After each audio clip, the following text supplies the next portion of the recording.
Welcome to the Ask Coach Mac podcast, where coaches from around the world get their strength and conditioning questions answered. What's up, guys? McKeefery here, and welcome to episode number 47 of Ask Coach Mac. Thank you so much for joining me today. We have a great question from Nick, but before we get to that, I want to thank today's sponsor, Iron Grip. Iron Grip is the largest provider of commercial free weight equipment worldwide and the only manufacturer with a line of exclusively American-made free weight equipment. Their equipment can be found in premier fitness facilities in over 60 countries, including 3 facilities I've put together.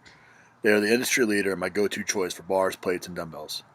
For more information, go to irongrip.com, follow them on Twitter, or call Chris DeSanto at 509-230-3124. All right, here's today's question from Nick. Hey, Coach McKeefery, Nick DeKino here from Precision Sports Performance up in New Jersey. My question for you today is, how do I change the culture and identity within a weight room? My team and I work in a high school setting, and unfortunately some of the teams have not had success during their seasons the past couple of years, and it's carried into the weight room. I know dealing with young men and women, maturity won't always be there and what I hope for. I only get 2 to 3 days a week with each team for 45 minutes, and I want everyone to consistently buy in so I can make them a better athlete, all while focused on the task at hand and having fun. Thanks, Coach. Nick, thanks for your question. And whenever you're dealing with a difficult season or at the end of the season like it is now for most people where they're coming off of a bad year, the culture that you create within the weight room is very, very important. And, you know, when you're in the weight room and you're oftentimes the very first voice that the guys hear when you're coming off of a bad week, or when you're about to set the tone for the new season, it's important that you're incredibly positive, that you find a way to motivate your team and keep their confidence up, because confidence ultimately is one of the biggest factors in being able to go out and perform the next week or to change things for the future. But the very first thing I'd say is that I'd recommend a book called Switch by Chip and Dan Heath.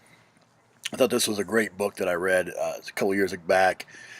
It's all about changing a culture, going into a situation and changing a mindset or a mentality. And one of the things they talk about in the book is identifying the bright spots. You know, so when you're coming off of a loss, you know, and the guys are beating themselves up, the fans are beating them up, the coaches may be beating them up. You know, if you turn around and beat them up, and that's oftentimes your first instinct too, because, you know, you're frustrated. You put a lot into the time. You put a lot of time and effort into the season, and if it doesn't go well, then you're frustrated. You're emotional as well. But you got to be the voice that's positive. I think that's one of the biggest things that you can do with a team that's struggling, is focusing on the bright spots, focusing on what they did well. You know, point out, 5, 10 things that were going well. Or oftentimes I would ask the team for them to point them out so that they are talking to each other about the positive things. And when you're identifying those bright spots, oftentimes it's 4 to 5 plays that just didn't go your way that often lead to being the difference in the football game or basketball game, baseball game, whatever it may be. And so identifying those and pointing them out, I think, is big. The second thing you want to do is find the players that want to do the right thing. If things are falling apart, culture isn't good, oftentimes there's a lot of finger pointing, there's a lot of things that are going on off the field that have a direct correlation to what's going on the field. And so you often want to find those players that are doing it the right way and help them make it cool to do the right thing. I would find a group of players. Maybe there's, something that is a specific issue on the team. I'd find a book, and then we'd have a book club. I'd meet with them, before, right after the team dinner on Friday nights, and we'd take a chapter, and that was their job for the week, was to read the chapter, and we'd go through it and talk about it, and we'd invite people to it, and as that grew, there's more and more people wanting to do the right thing that we're investing, and oftentimes what happens is the bad things, the negative things, the locker room lawyer talk, the things like that, negativity breeds negativity, and so you want to try to squash that as best you can, and find the ways that you can empower the players on your team. And then lastly, I think you want to make it a big deal when you see the right actions being done. When you see things that are happening on the field or off the field, you want to make that big, because a lot of times people act out in those moments of despair and those challenging times. They act out because they want attention, and they're not getting it on the field, so they want to find it somewhere else.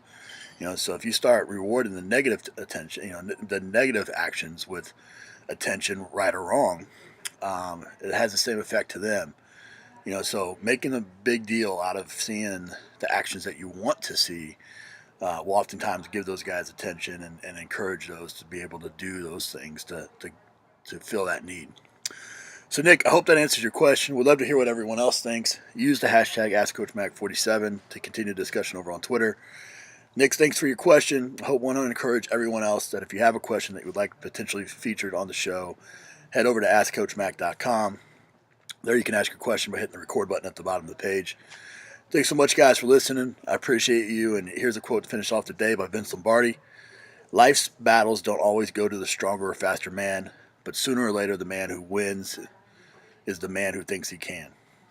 Take care, guys. I'm going to see you on the next episode of Ask Coach Mac. Bye for now.